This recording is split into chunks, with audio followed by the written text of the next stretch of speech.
마지막 절 말씀까지 우리 봉독하도록 하겠습니다. 여호와께 감사하라. 그는 선하시며 그 인자하심이 영원하미로다. 신들 중에 뛰어난 하나님께 감사하라. 그 인자하심이 영원하미로다. 주들 중에 뛰어난 주께 감사하라. 그 인자하심이 영원하미로다. 홀로 큰 기이한 일들을 행하시는 이에게 감사하라. 그 인자하심이 영원하미로다. 지혜로 하늘을 지으신 이에게 감사하라. 그 인자하심이 영원하미로다. 땅을 물 위에 펴신 이에게 감사하라. 그 인자하심이 영원하미로다. 큰 빛들을 지으신 이에게 감사하라. 그 인자하심이 영원하미로다. 해로 낮을 주관하게 하신 이에게 감사하라. 그 인자하심이 영원하미로다. 달과 별들로 밤을 주관하게 하신 이에게 감사하라. 그 인자하심이 영원하미로다. 애굽의 장자를 치신 이에게 감사하라. 그 인자하심이 영원하미로다. 이스라엘을 그들 중에서 인도하여 내신 이에게 감사하라. 그 인자하심이 영원하미로다. 강한 손과 펴신 팔로 인도하여 내신 이에게 감사하라. 그 인자하심이 영원하미로다. 홍해를 가르신 이에게 감사하라. 그 인자하심이 영원하미로다. 이스라엘을 그 가운데로 통과하게 하신 이에게 감사하라. 그 인자하심이 영원하미로다. 바로와 그의 군대를 홍해에 엎드려뜨리신 이에게 감사하라. 그 인자하심이 영원하미로다. 그의 백성을 인도하여 광야를 통과하게 하신 이에게 감사하라. 그 인자하심이 영원하미로다. 큰 왕들을 치신 이에게 감사하라. 그 인자하심이 영원하미로다. 유명한 왕들을 죽이신 이에게 감사하라. 그 인자하심이 영원하미로다. 아모리네 왕 시온을 죽이신 이에게 감사하라. 그 인자하심이 영원하미로다. 바산한 옥을 죽이신 이에게 감사하라. 그 인자하심이 영원하미로다. 그들의 땅을 기업으로 주신 이에게 감사하라. 그 인자하심이 영원하미로다. 곧 그 종 이스라엘에게 기업으로 주신 이에게 감사하라. 그 인자하심이 영원하미로다. 우리를 비천한 가운데에서도 기억해 주신 이에게 감사하라. 그 인자하심이 영원하미로다. 우리를 우리의 대적에게서 건지신 이에게 감사하라. 그 인자하심이 영원하미로다. 모든 육체에게 먹을 것을 주신 이에게 감사하라. 그 인자하심이 영원하미로다. 하늘의 하나님께 감사하라. 그 인자하심이 영원하미로다. 아멘. 아멘. 오늘의 시편은 대할렐시라고 읽었습니다. 이 시편이 감사의 시편이고 감사의 시이죠. 이 말씀은 이스라엘의 그 절기 명절에 주로 낭송했다라고 알려집니다. 그들은 이런 시편을 읽으면서 다시 한번 하나님께서 행하신 일들을 또 기억하고 하나님의 위대하심을 찬양하고 또 감사하는 것이죠. 매년 세 차례씩 이렇게 암송했으니까 또 뭐 안식일마다 또 말씀을 읽었겠죠. 이 말씀은 그냥 평생에 뭐 1년에 세 차례씩만 계속해서 암송해도 평생에 그냥 입술에 배인, 평생에 입에 배인 그런 말씀이 되었을 것입니다. 오늘 1절 말씀에 보면 여호와께 감사하라. 그는 선하시며 그 인자하심이 영원하미로다 라고 말씀합니다. 여호와께 감사하라 이렇게 시작하죠. 우리말 성경에는 여호와께 감사하라, 여호와께가 먼저 나오지만 영어 성경이나 원어에서는 감사하라 라는 말이 먼저 나옵니다. 감사하라. 우리의 인생에 감사의 인생이 되어야 된다는 것입니다. 또 누구에게 감사할 것인가? 여호와께, 하나님께 감사하라는 것이고요. 여호와께 감사하라 라고 하면서 특별한 이유가 없습니다. 거기에 대해서. 처음에 1절 시작은요. 그러니까 우리가 범사에 감사하라, 모든 일에 감사하라 라고 하는데 그 모든 일도 아니고 그냥 여호와께 감사하라 라고 말씀하고 있습니다. 감사에는 조건이 필요 없다라는 것이죠. 그냥 하나님만 생각해도 감사가 나오고 하나님께 감사할 때 또 감사할 거리들이 많이 나온다라는 것입니다. 우리의 입술을 감사로 채우는 은혜가 있기를 원합니다. 감사함으로. 오늘 하루도 우리 감사하며 살아가실 수 있기를 원합니다. 오늘 말씀에 보면은 여호와께 감사하라. 그는 선하시며 그 인자하심이 영원하미로다. 그는 선하시다. 하나님께서 선하시다라고 말씀하죠. 어제 135편 말씀드릴 때에도 하나님의 선하심에 대해서 잠깐 말씀을 드렸죠. 하나님은 선하시다. 하나님은 좋으시다. 저는 요즘 이상하게 이 말씀에 좀 은혜를 받습니다. 하나님께 선하시다.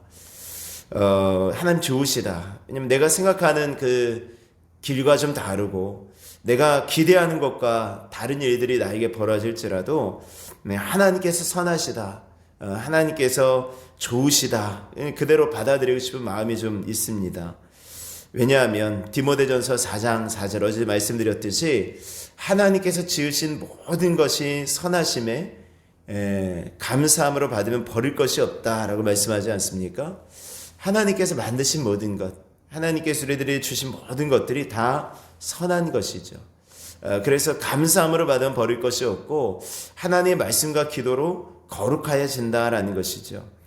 그러니까 우리의 삶에 고난이 없었다라고 한다면, 우리의 삶에 어려움이 없었다라고 한다면 여러분들 하나님께 이렇게 간절하게 기도할 수 있는 그런 시간이 있었겠습니까? 내 인생에 계속되는 성공만 있었다, 지금까지 태어나면서부터 절대 실패가 없고 하는 일마다 잘 되었다라고 한다면 여러분들은 하나님을 더 찾는 일이 없었을 것입니다. 그러니까 내 인생에 계속되는 성공만 있었다면 지금 이 영광된 자리에 있지도 않았을 것이죠. 지금도 여전히 어려움은 어쩌면 진행 중일 수 있습니다. 여전히 삶 가운데 어려움들이 하나둘씩은 다 있죠. 어느 것, 이것 하나가 해결되면 또 여기서 터지고, 이거 잘 해결되면 또 다른 곳에서 터지고, 이렇게 계속 고난이 연속일 수가 있습니다. 그런데 그 모든 고난들이 결국은 하나님께서 우리를 만들어 가시는, 모든 것이 합력하여 선을 이루고 우리를 세워 가시는 하나의 어떤 과정인 것을 우리들이 믿으실 수 있기를 바랍니다. 그러니까 모든 것이 선하심에, 하나님께서 지으신 모든 것이 선하심에 감사함으로 받으면 버릴 것이 없다. 오늘 이스라엘 백성들은 여호와께 감사하라, 그는 선하시며 하나님 선하시다 라고 선포하고 있는 것이죠. 어쩌면 이 말씀은요, 좋을 때 이스라엘 백성들이 찬란하게 그냥 평강 가운데 살아갈 때 그렇게 불렀던 노래일 수도 있겠지만, 하지만 이것이 매년 불렀다라는 것은요, 때로는 이스라엘 가운데 전쟁이 있을 수도 있고 또 이스라엘 포로로 잡혀갔을 수도 있죠. 포로로 잡혀갔던 때도 있었죠. 그러니까 이스라엘 어떤 나라의 속국으로, 어떤 나라의 지배를 받으며 살아갈 때도 있었죠. 그 모든 상황 가운데 그들은 계속해서 외치고 고백하는 거예요. 여호와께 감사하라, 그는 선하시며 그 인자하심이 영원하미로다. 오늘의 삶에도 이러한 선포와 이런 고백이 넘치는 은혜가 있기를 원합니다. 자, 4절에서 9절 말씀에 보면은 창조하신 하나님께 감사하라 라고 말씀하는 거예요. 창조하신 하나님께 감사하라. 그래서 4절, 홀로 큰 기이한 일들을 행하시는 이에게 감사하라, 그 인자하심이 영원하미로다. 하나님의 창조, 하나님의 하신 일들은 기이한 일인 것을 믿으실 수 있기를 바랍니다. 놀라운 일이죠. 기이한 일, 기사이죠, 기사. 하나님은 하나님의 능력을 자랑하기 위해서 이러한 놀라운 일들을 우리에게 주신 것이 아닙니다. 우리를 위해서 그의 하나님의 능력을 자랑하고 내가 이런 것도 행할 수 있어 하고 이렇게 보이시는 것이 아니라, 하나님은 이런 기이한 일들을 통하여서 우리를 위해서 그 기이한 일들을 보이시고요, 우리의 믿음을 또 큰 영향을 주는 거죠. 우리의 믿음을 더욱더 성장시키는 것입니다. 하나님께서는 창조주 하나님으로 이스라엘 백성들에게 나타나시고, 그리고 이스라엘에게 놀라운 기적들을 베푸시죠. 애굽에 있을 때 애굽에 10가지 재앙을 내리셔서 하나님의 하나님 능력을 보이십니다. 그리고 이스라엘 백성들을 그 애굽에서 해방시켜 주시고 또 가나안 땅에 들어가서 그 땅을 갖게 하십니다. 하나님께서 행하신 모든 놀라운 이런 기적의 행사들은 그 능력을 보이심으로 인하여서 사람이 하나님을 경외하게 만드는 어떤 과정인 것이죠. 하나님이 정말 능력이 있으시구나, 하나님이 정말 크시구나라는 것들을 인간에게 이렇게 보여주시는 것이죠. 그래서 이스라엘 백성들이 홍해를 건너는 기적을 베풀었을 때 이스라엘 백성들이 홍해를 건넌 다음에 이제 첫 번째, 어떻게 보면 공식적인 성경에 나오는 첫 번째 찬양이 나와요. 출애굽기 15장에 이제 찬양이 나오는데요. 그 찬양에서 이제 하나님께서 놀라운 기사를 행하셨다, 하나님께서 우리들에게 기이한 일을 행하셨다라고 고백하는 것입니다. 또 이제 여호수아서 3장의 말씀에도 하나님께서 요단강을 이스라엘 백성들이 건너게 하실 때 그 건너게 하신 이유가 무엇인가라고 하면 하나님의 놀라운 일들을 보여주심으로 저들이 하나님을 알게 하려고, 하나님께서 이스라엘 가운데 계신 것을 알게 하시려고 그 기사를 보여주셨다라고 말씀하고 있습니다. 이제 천지를 지은 하나님께 감사하는 것입니다. 지혜로 하늘을 지으시니, 땅을 물 위에 펴시니, 큰 빛들을 지으시니, 해로 낮을 주관하게 하시고 해와 또 밤과 달로서 밤을 주관하게 하신 이가 바로 하나님이신 것을 찬양하고 그 하나님께 감사하라라고 말씀하는 말씀하는 것이죠. 여러분들 주변에 돌아다 보면 사람이 만든 것을 이제 주로 많이 이제 자랑합니다. 사람이 만든 어떤 건물, 그 위험, 막 높이 솟아있는 건물이라든가 아주 아름답게 장식되어진 어떤 건물들을 바라보면서 사람들이 막 탄식하죠. 저희 탄성을 지르죠. 와, 참 대단하다. 근데 그 대단하다라는 것은 결국은 사람의 손을 찬양하는 것이죠. 근데 그런 것들이 아무리 대단하다 할지라도 여러분들 자연 경관 앞에서 하나님께서 만드신 그 자연 딱 앞에 서면은 사실은 그 자연 앞에 서면은 와 하고 이제 하나님을 찬양할 수밖에 없는 것입니다. 아마 대자연 앞에 서면 우리가 뭐 한국 땅에도 여러 군데 다니면 산이라든가 바다라든가 이런 것들을 보면서 느낄 수 있지만 뭐 세계 여러 곳에 다니면서 하나님께서 만드신 그 자연 경관을 바라보면 정말 와 참 어떻게 이렇게 만드셨을까 하는 그런 찬양이 절로 나올 수밖에 없는 것이죠. 하나님의 그 만드신 대자연 앞에 서면 인간의 연약함, 인간의 자금이 보여지는 거예요. 그리고 그 대자연을 만드신 하나님의 위대하심을 찬양하게 되어지는 것입니다. 그러니까 천지를 주신 하나님께 감사하게 되어지는 것이죠. 또 13절에서 15절의 말씀은 이제 구원하신 하나님께 감사하라는 것입니다. 이스라엘 백성들을 애굽에서 건져내어서 홍해를 갈라서 그 지경으로 그 가운데로 통과하게 하신 하나님, 그리고 뒤따라오는 그 애굽의 군대, 애굽의 바로를 물리치신 하나님께 감사하라라고 말씀하고 있습니다. 그러니까 이스라엘 백성들의 출애굽의 사건은 사실은 이 당시에 바로 전에 있었던 사건이 아니잖아요. 이미 오래 전에, 이제 1000년 전에, 1500년 전에 있었던 그런 사건인데 그런 사건을 계속해서 지금 해마다 되뇌이는 거예요. 바로 어제 있었던 사건처럼 그렇게 하나님께서 우리를 구원하셨다, 하나님께서 우리 백성을 애굽에서 구원하셨다라는 것들을 계속해서 노래하게 하는 것입니다. 이것이 아예 절기로 만들어서 유월절 절기로 이스라엘 백성들에게 지키게 하지 않습니까? 애굽에서 나온 날을 기념하게 하고, 또 십계명의 안식일의 그 규례를 보면 너희 안식일을 지키라라는 것도 매주 지켜야 되는 거잖아요. 근데 그 안식일에 대한 개념을 이 출애굽기에서는 하나님께서 천지를 만드시고 안식하셨던 것을 기억하여 기념하라라고 말씀하는 반면에 신명기의 말씀에서는 이스라엘 백성들을 이제 출애굽 애굽에서 인도하여 내신 그 하나님을 기억해라라고 말씀하고 있어요. 그러니까 안식일마다 애굽에서 이스라엘 백성들을 구원하신 그 하나님을 기억하는 것입니다. 그러니까 그 사건이 계속해서 유월절 절기마다 기억되어지고 또 안식일마다 계속해서 다시 반복되어서 또 하나님께서 구원하신 하나님을 찬양하고 감사하는 것이죠. 여러분들 우리가 쭉 살아가면서 예수님을 만난 그 기쁨, 이전에 우리가 예수님을 경험한 그 기쁨이 계속해서 이어지지 못하는 그 이유가 무엇입니까? 그걸 기억하지 못하고 계속 잊어버리고 사는 이유가 뭐예요? 이 되뇌이지 않기 때문인 것 같아요. 만약에 매 주마다 주일마다 우리가 나를 구원하신 하나님, 그때 나를 구원해 주셨어, 내가 그때 구원의 감격 속에 살았었다라는 것들을 계속해서 되뇌일 수 있다면 그것이 그냥 매 주마다 그렇게 된다면 이게 얼마나 생생하게 기억이 되어지겠습니까? 여러분들이 다 기억하시겠지만 저도 역시 기억해요. 저도 역시 예수님을 처음 만날 때 인격적으로 예수님을 만난 날을 생생하게 기억할 수 있습니다. 그 회색빛 같던 그 세상이 총천연색으로 그냥 칼라로 정말 바뀌어지는 것 같은 그런 장면들, 그 예수님을 믿고 예수님을 만나고 난 뒤에 그 들려지는 모든 말씀 한 절 한 절들이 너무나도 은혜로웠던, 나에게 주신 말씀으로 정말 들려졌던 그 모든 순간들, 찬송을 부르면 모든 찬송과 가사의 한 절 한 절이 정말 내 고백인 것처럼, 내가 쓴 것처럼 그렇게 하나님께 드려졌던 그 모든 찬송했던 시간들이 생생하게 기억이 됩니다. 철저하게 멸망받아서 죽었던 내 영혼을 그 사망의 음침한 골짜기에서 그 구덩이에서 나를 건져주셔서 생명을 불어주셨던 그 감격과 그 기쁨을 지금도 생각하면 얼마든지 생생하게 기억할 수 있습니다.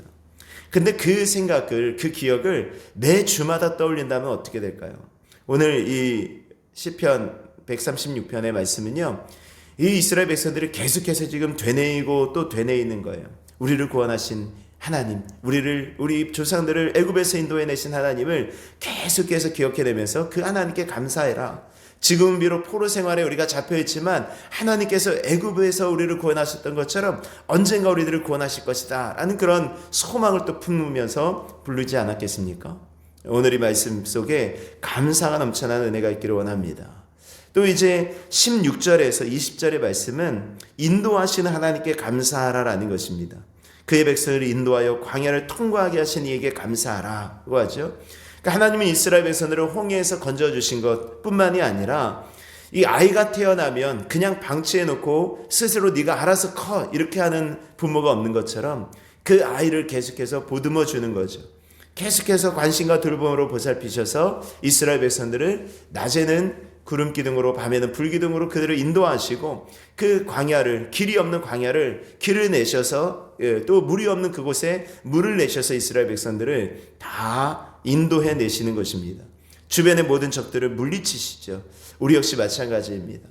구원받은 하나님의 백성들을 하나님께서 그냥 내버려 두는 것이 아니라 하나님의 말씀과 하나님의 그 인도하심으로 우리들을 붙드시고 이끌어 주시는 것을 믿으실 수 있기를 바랍니다. 오늘 하루도 이 말씀으로 우리들을 이끌어 주시는 것이죠. 마지막으로 21절에서 26절의 말씀은 주신 하나님께 감사하라 라는 거예요. 주신 하나님께 감사하라. 21절 말씀은 그들의 땅을 기업으로 주신 이에게 감사하라. 22절 또 기업으로 주신 이에게 감사하라. 23절 우리를 비천한 가운데서 기업케 주신 이에게 감사하라. 24절 우리의 대적에게서 건지신 이에게 감사하라.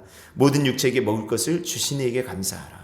오늘 우리에게 모든 것들을 주신 하나님께 감사하는 하루가 되어줄 수 있기를 원합니다. 우리가 올 한 해 표어가 감사하는 자가 되자. 이제 감사하는 자가 되라. 오늘 모든 하루의 삶 속에 감사를 잃지 않는, 감사를 잊어버리지 않는 오늘 하루가 되어질 수 있기를 원합니다. 우리의 입술 속에 참 감사함으로 또 오늘 하루를 살아가고 감사함으로 하루를 마칠 수 있는 복된 하루의 삶이 되실 수 있기를 주의 이름으로 축원합니다. 이 시간 함께 찬송 드리시고 기도하겠습니다. 우리 429장 우리 찬송 드리시고 기도하겠습니다.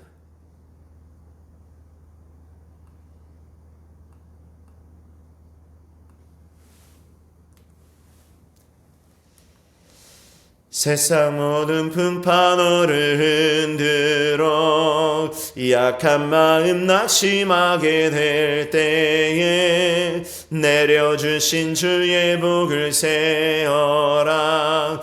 주의 크신 복을 내가 알리라. 받은 복을 세어 보아라. 크신 복을 내가 알리라. 받은 복을 세어 보아라. 주의 크신 복을 내가 알리라. 세상 근심 걱정 너를 누르고 십자가를 등에 지고 나갈 때 주가 내게 주신 복을 세어라. 두려움 없이 항상 찬송하리라. 받은 복을 세어 보아라. 크신 복을 내가 알리라. 받은 복을 세어 보아라. 주의 크신 복을 내가 알리라. 세상 권세 너의 앞길 막을 때